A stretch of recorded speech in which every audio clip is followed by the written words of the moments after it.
보좌관, 회의 모두 발언 부대변인 브리핑을 시작하겠습니다. 대통령실 부대변인 전은수입니다. 오늘 점심시간에 비서실장 주재로 진행된 비수보 회의와 관련한 브리핑을 진행하겠습니다.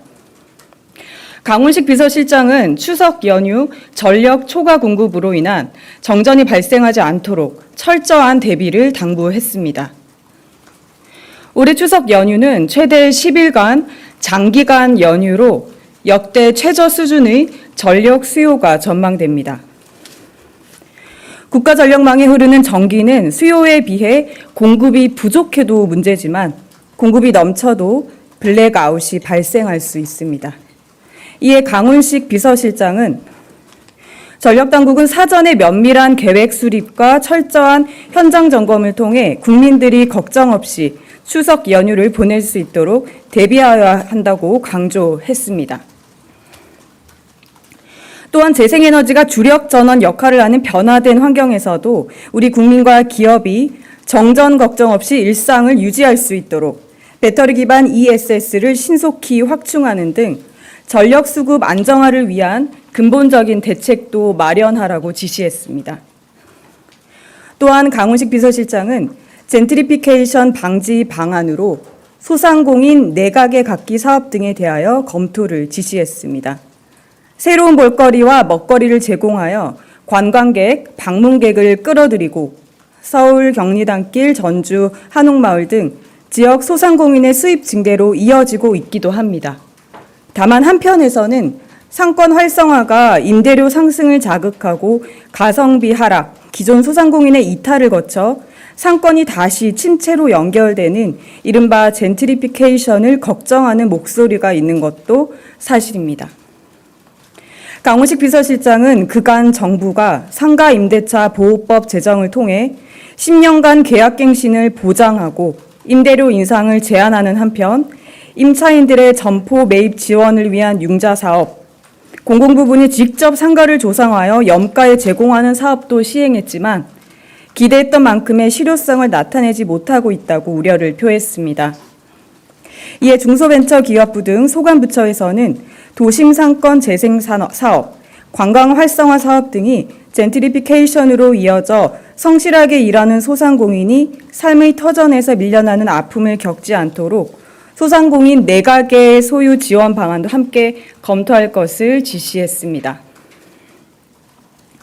마지막으로 서신 민원 등 오프라인 민원 진행 상황 안내 체계 개선을 지시했습니다.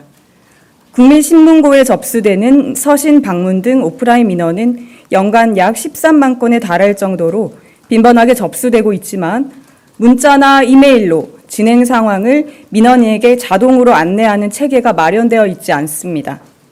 강훈식 비서실장은 민원은 단순한 서류가 아니라 누군가의 절실한 사정이 담긴 목소리라며 그 목소리가 어디까지 전달되었는지 어떻게 다뤄지고 있는지 안내하는 것은 행정의 투명성만이 아니라 사람을 안심시키는 배려라고 했습니다.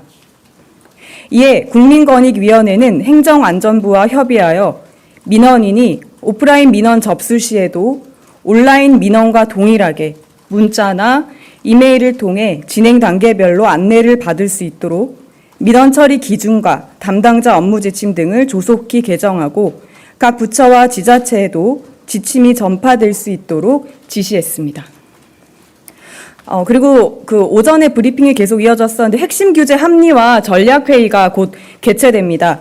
산업이나 민생 현장에서 오랜 기간 복잡하게 다양한 영역에서 얽혀있는 거미줄 같은 규제들을 과감히 해소하고자 대통령실에서도 총 출동했습니다. KTV 국민방송으로 생중계되니 국민 여러분께서는 잘 지켜봐 주시기 바랍니다. 이상입니다. 죄송합니다. 너무 뛰어왔습니다. 네, 혹시 질의 있으신가요? 네, 기자님. 네, 저 연합뉴스TV의 장윤입니다. 네. 수보회의 점심때 진행되는데 대략 얼마나 시간이 진행되는지 좀 궁금합니다. 네, 맞습니다. 점심시간에 이제 원래 11시 반 예정되었다가 다시 또 이제 그 회의로 인해서 좀 지연되면서 12시에 시작해서 출발 시간 때문에 1시간 정도 진행이 되었습니다. 네. 그래서 여기 대통령실 총출동 2시 반에 시작되는 이 회의에 총출동하기 위해서 이 비수보 회의를 좀 당겨서 진행했습니다. 좀 잘 지켜봐 주셨으면 좋겠습니다. 고맙습니다. 네, 기자님. 네, 부대변인님, MBC 홍신영입니다.